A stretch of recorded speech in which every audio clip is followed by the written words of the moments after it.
Hello guys, कैसे हैं। उम्मीद करता हूं आप लोग बहुत अच्छे होंगे। तो चलिए आज फिर से एक नया वीडियो है। इस नए वीडियो में आप लोग का सबका स्वागत करता हूं।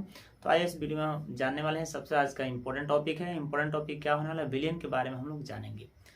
तो विलियन क्या होता है, विलियन किसे कहते हैं, विलियन की परिभाषा क्या होती है, इसके बारे में हम लोग पूरा डिटेल्स जानने वाले हैं। तो दोस्तों, अगर यदि मेरा वीडियो आप लोग को पसंद लगे तो वीडियो को लाइक भी कीजिएगा और ज़्यादा से ज़्यादा शेयर भी कीजिएगा। अगर यदि वीडियो पसंद लगे तो अगर यदि मेरे आप चैनल पर नए हैं तो चैनल को सब्सक्राइब भी कीजिएगा, ताकि जब भी यूट्यूब से रिलेटेड अगर यदि कोई वीडियो अपलोड करें सबसे पहले आपको मिले। आइए वीडियो को शुरू करते हैं।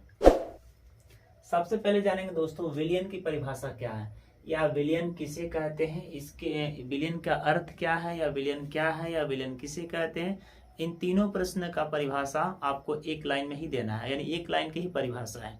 अगर पूछ दे कि विलियन क्या है तो उसका परिभाषा आपको देना है, विलियन दो या दो से अधिक पदार्थों का समांगी मिश्रण है। जो विलियन होता है वो दो या दो से अधिक पदार्थों का क्या होता है, समांगी मिश्रण होता है। अगर विलियन की परिभाषा या विलियन किसे कहते हैं, विलियन क्या है, उन तीनों प्रश्नों का उत्तर आपको एक लाइन में ही देना है।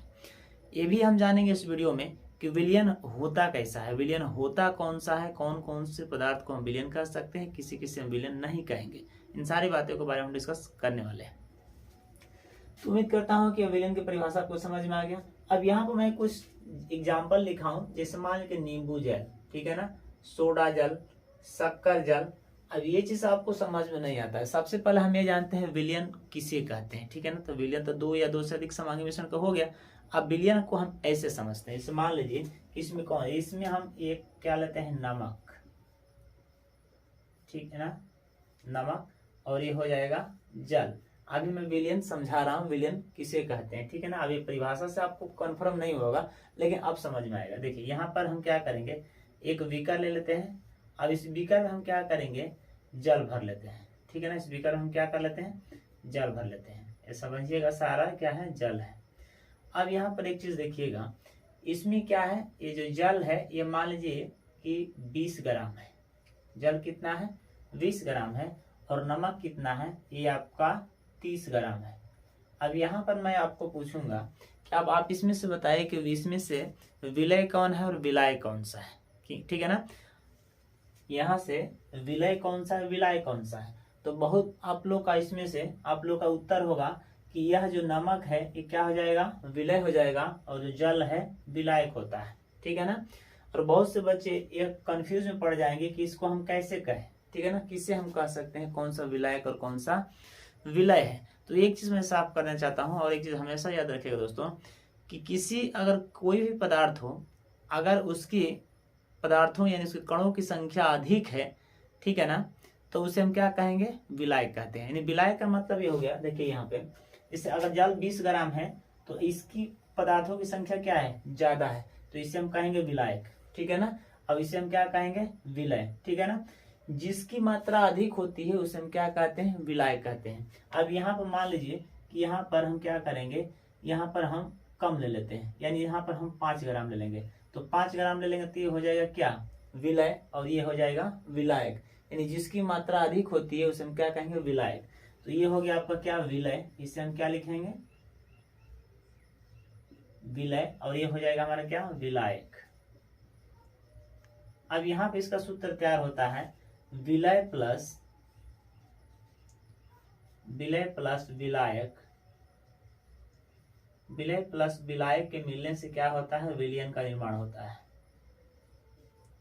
ठीक है ना। और इसी के बारे में हम लोग पढ़ रहे हैं। तो इसी का परिभाषा हमने क्या लिखा, दो या दो से अधिक पदार्थों का समांगी मिश्रण है।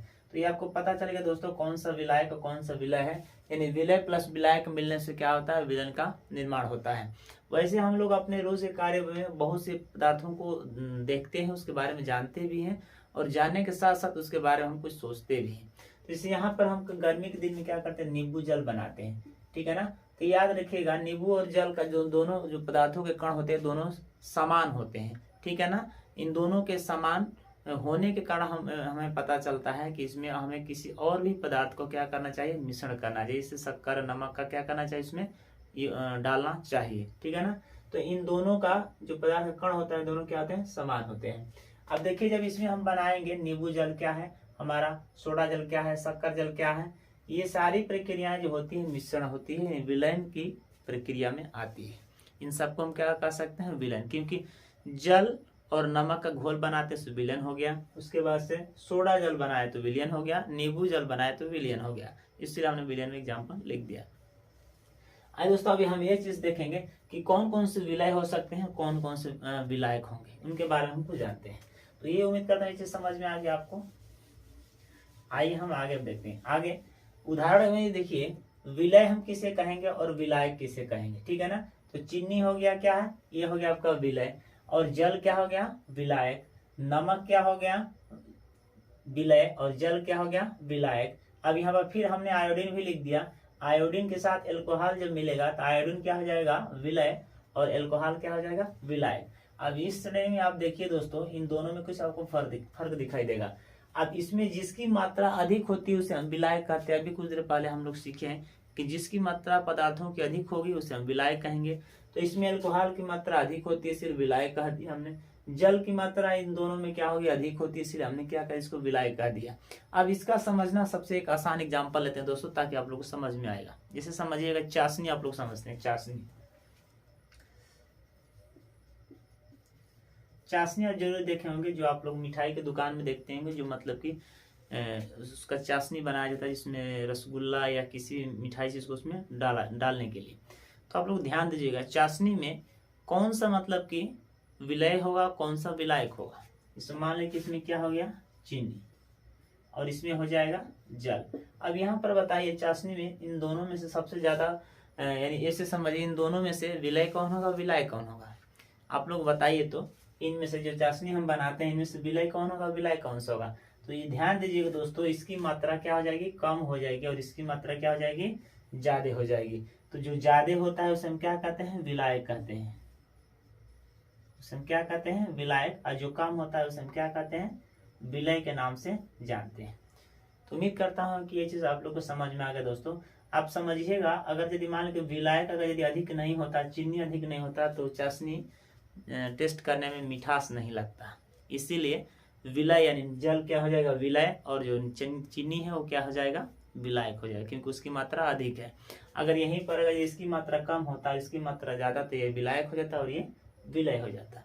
तो उम्मीद करता हूँ दोस्तों ये चीज आपको समझ में आ गया। तो इसी प्रकार यहाँ पर हम देखेंगे दोस्तों, तो जो विलय है चीनी, वो क्या है, विलय, नमक विलय, और जल इधर क्या हो जाएगा, विलायक हो जाएगा, फिर इधर जल विलायक, और इधर आयोडीन भी क्या हो जाएगा, विलय, और इधर एल्कोहल क्या हो जाएगा, विलायक हो जाएगा। इसी प्रकार हम अगर यदि वायु में देखते हैं दोस्तों, अगर यदि हम वायु में देखते हैं, वायु गैस, अगर वायु गैस में देखते हैं तो इसमें हमारा क्या है, नाइट्रोजन क्या हो जाता है, नाइट्रोजन 78% अकेले होता है, ठीक है ना। उसके बाद से वो ऑक्सीजन देखते हैं, O2 अगर यदि देखा जाए तो 21% अकेले होता है। अब यहाँ पर दोस्तों इन दोनों में से विलय कौन सा है, विलाय कौन सा है, एकदम आप लोग गारंटी है कि आप लोग बता सकते हैं, क्योंकि जिसमें ज्यादा पदार्थों की संख्या होती है उसमें हम क्या कहते हैं, उसे विलाय कहते हैं।